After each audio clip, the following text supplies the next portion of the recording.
እንግዲህ በደልፊን ፓላስ ሆቴል 6 ቀን ቆይተናል። አሁን ደግሞ ዲቫ የተባለ ባለ 5 ኮከብ ሆቴል እንሄዳለን። ኑ ወደ ዲቫ።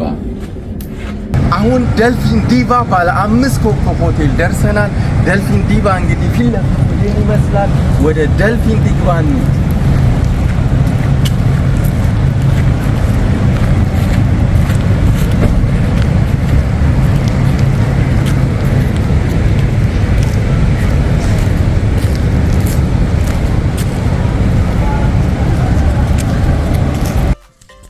አሁን ወደ ሆቴሉ ውስጠኛው ክፍል ገብቻለሁኝ። ወደ ሆቴሉ ውስጠኛው ክፍል ከገባው በኋላ እንግዲህ ዛሬ በጣም ሙቀታማና ፀሐያማ ስለሆነ ውሃ አንስቻለሁ። ውሃው እንግዲህ በውስጡ ሎሚ ስላለው በጣም አሪፍ ነው ለዳይጀሽን።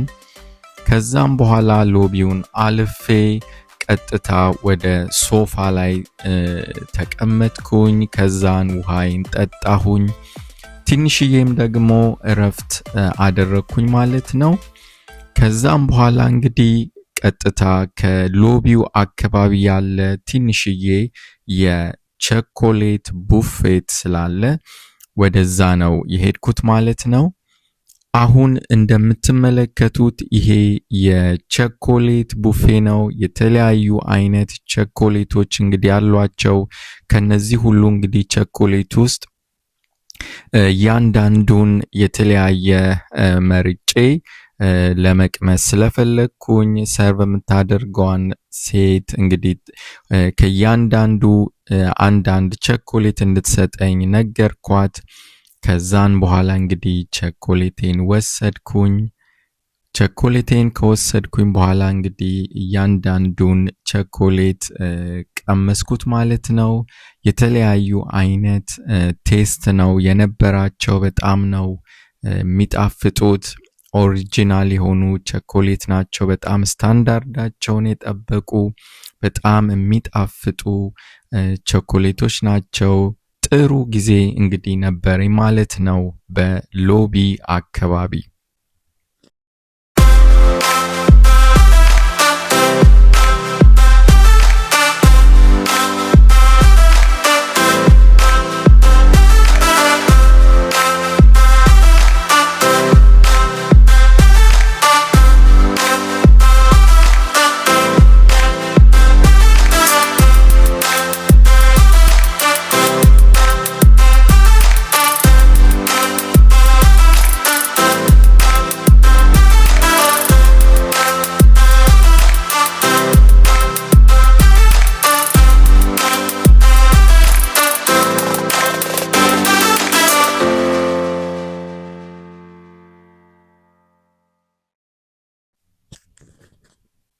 ቸኮሌቴን ከበላ በኋላ ወደ ታችኛው የሆቴሉ ክፍል ወርጄ የተለያዩ ክፍሎችን ተመልክቻለሁ። በጣም ደስ የሚል ሞደርን ዘመናዊ ሆቴል ነው። ከዛም በኋላ በታችኛው ክፍል ያለ ትንሽዬ ሬስቶራንት ስለነበረ ቀጥታ ወደዛ ሬስቶራንት ነው የገባሁት። እዚህ ሬስቶራንት ውስጥ እንግዲህ ገብቼ ካላቸው የምግብ ቡፌት የተወሰኑትን አንስቼ ተመግብ ያለው ማለት ነው። እንደምትመለከቱት እዚህ ጋር የተለያዩ አይነት ምግቦች አሏቸው።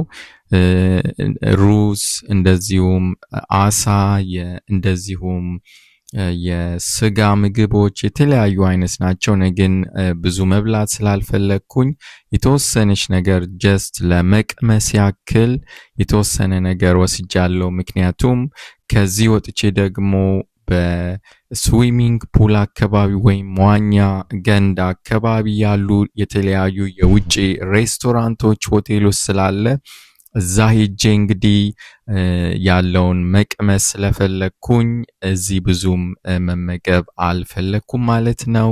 እንደምትመለከቱት እንግዲህ የተወሰነ ነገር ወስጄ እዚህ ሬስቶራንት ውስጥ ምግባቸውን ቀምሻለሁ። በጣም ደስ የሚል ቆይታ ነበረኝ። እንደምትመለከቱት እዚህ ጋር የተለያዩ አይነት ሳላዶች አላቸው። ነገር ግን እኔ ብዙ ማንሳት አልፈለኩም። እዚህ ጋም የተለያዩ አይነት ፍሩቶች አላቸው። እንደዚሁም ከምግብ በኋላ የተለያዩ ኬኮችና ባክላባዎች አላቸው። እንግዲህ እንደምትመለከቱት ይሄኛውን ምግብ አንስቻለሁ። ሩዝና ትንሽዬ አሳ ነጭ አሳ ነው ያነሳሁት። እንግዲህ ይሄን ከተመገብኩ በኋላ ደግሞ ከዚህ ሬስቶራንት ወጥቼ መዋኛ ገንዳ አካባቢ ያሉ ሬስቶራንቶችን ሄጄ አሳያችኋለሁ። አብራችሁን ሁኑ፣ ተከታተሉን። ይህን ቻናል ደግሞ ሰብስክራይብ፣ ላይክ እና ሼር በማድረግ እንድታበረታቱን እጠይቃለሁ። አብራችሁን ቆዩ። ከሬስቶራንቱ ወጥቼ እንግዲህ እንደምትመለከቱ ትንሽዬ ጁስ ከውጭ ካለው ከባልኮኒ ላይ ጁስ ስለነበር እሱን ወስጄ ቀጥታ አሁን እየሄድኩ ያለሁት ወደ ስዊሚንግ ፑል አካባቢ ነው። ስዊሚንግ ፑሉ አካባቢ አሁን እየደረስኩ ነው። ስዊሚንግ ፑሉ አካባቢ እንግዲህ እኔ በደረስኩበት ጊዜ ስዊሚንግ ፑል ፓርቲ ነበራቸው። ኦልሞስት እኔ የደረስኩት ካለቀ በኋላ ነው። እንደምትመለከቱት የተለያዩ እንግዲህ የሆቴሉ ገስቶች እዚህ መጥተው የዋኙ እየተዝናኑ፣ ግማሹ እየበላ እየጠጣ ደስ የሚል ፀሐያማ ቀን ስለሆነ ቺል እያደረጉ ነው ያሉት። እኔም እንግዲህ መዋኛ ገንዳውን አልፌ የሆት ዶግ ልበላ ሆት ዶግ ያለበት የውጭ ሬስቶራንት ጋር ሄጃለሁ። ሆት ዶጉ እንግዲህ የሚወሰደው በሰልፍ ሰርቪስ ስለሆነ ዳቦዬን አንስቻለሁ። ከዛን በኋላ እኔ የቢፍ ሆት ዶግ ነው የወሰድኩት። የቺክን ሆት ዶግ አለ፣ የቢፍ ሆት ዶግ አለ። እኔ መረጥኩት እንግዲህ የቢፍ ሆት ዶግ ነው። የቢፍ ሆት ዶግን ከወሰድኩ በኋላ የተለያዩ አይነት እንግዲህ ድሬሲንግ አላቸው። እኔ የቶማቶ ካቻፕ አለ፣ እንደዚሁም የሬድ ቺሊ ፔፐር ካቻፕ አለ። እንግዲህ እንደምትመለከቱት እኔ የሬድ ቺሊ ፔፐር ሶስን መርጫለሁ። እንደዚሁም የባርቤኪው ድሬሲንግን ጨምሬያለሁ። እንግዲህ ሆት ዶጉን እንደ ስቀምሰው በጣም ነው የሚጣፍጠው። በጣም አሪፍ የሆነ ሆት ዶግ ነው። እንግዲህ እንደምትመለከቱት ይሄ አሁን ያለነው ውጪ በኩል ያለ ሬስቶራንት ነው። ሆቴሉ በጣም ትልቅ ነው። ይህን ሁሉ እንግዲህ ጋርደን የምትመለከቱት ከሆቴሉ በቢቹ አካባቢ የሚገኝ የሆቴሉ ውስጥ የሆነ ግቢ ነው። በጣም ትልቅ ነው። በጣም ደስ የሚል መናፈሻ ዛፎች ያሉበት ነው ማለት ነው። እዚህ እንግዲህ ተቀምጬ ሆት ዶጌን በላሁኝ። በጣም አሪፍ ነበር ሆት ዶጉ። እንደዚሁም አጠገቤ ድመት ነበረችና እንግዲህ ለሷም እየሰጠዋት አብረን ከድመቷ ጋር እንግዲህ ሆት ዶጋችንን በልተናል ማለት ነው። በጣም ደስ የሚል ጊዜ ነበረኝ በደልፊን ዲቫ ሆቴል ውስጥ ማለት ነው።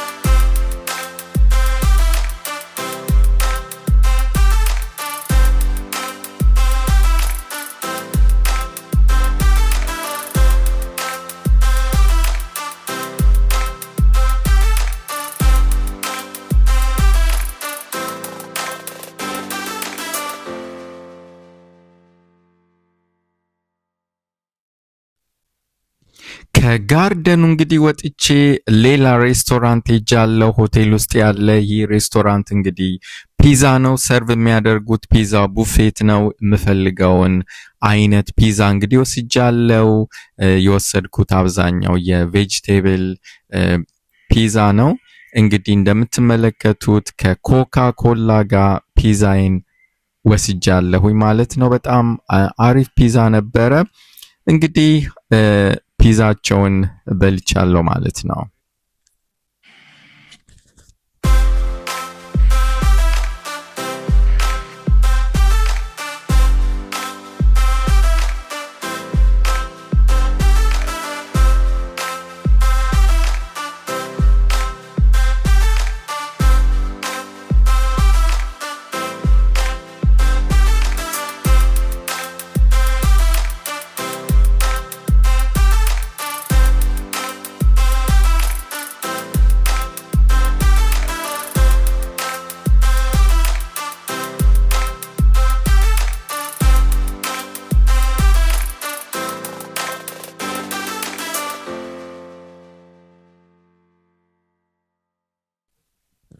ፒዛዬን ከበላ በኋላ እንግዲህ መዋኛ አካባቢ ሆቴሉ ጋር የተዝናናው እንደዚሁም ወክ እያደረግኩ እየጎበኘው ነበር።